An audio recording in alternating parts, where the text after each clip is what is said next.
పిల్లలు ఎలా ఉన్నారు? చాలా బాగున్నారు కదా. ఈరోజు ఒక కొత్త ఐడియా వచ్చిందిరా పిల్లలు, మీతో నేను షేర్ చేసుకుంటాను. నేనే కాదు, మా టిల్లు మామ కూడా వస్తాడు.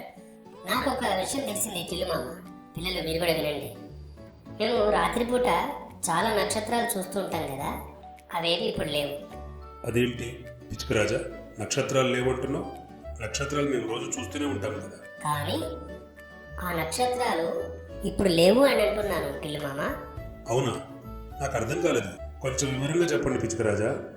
ఇది చాలా విచారకరం. నక్షత్రాలు మనకి చాలా దూరంగా ఉన్నాయి.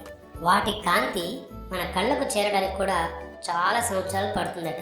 అందుకే మనం చూసే కాంతి ఆ నక్షత్రం చాలా కాలం క్రితం విడుదల చేసింది. అంటే మనం ఇప్పుడు చూసేటప్పుడు ఆ నక్షత్రం పేలిపోయి ఉండొచ్చు. కాబట్టి అప్పుడు చూసే నక్షత్రాలు ఇప్పుడు లేవు. అంటే ఆ కాంతి వచ్చేయడానికి కొన్ని సంవత్సరాలు పడుతుంది. ఈలోపు ఆ నక్షత్రాలు అక్కడ ఉండవు అని చెప్తున్నాను. ఓహో, అలాగా. బాగుంది. ఇది కూడా చాలా అద్భుతమైన విషయం, ప్రకృతికి సంబంధించినటువంటి చాలా ఇంపార్టెంట్ విషయం నా పిల్లలు. మరొక చక్కటి ఎపిసోడ్లో మళ్ళీ కలుద్దాం. అంతవరకు టేక్ కేర్, బాయ్ బాయ్.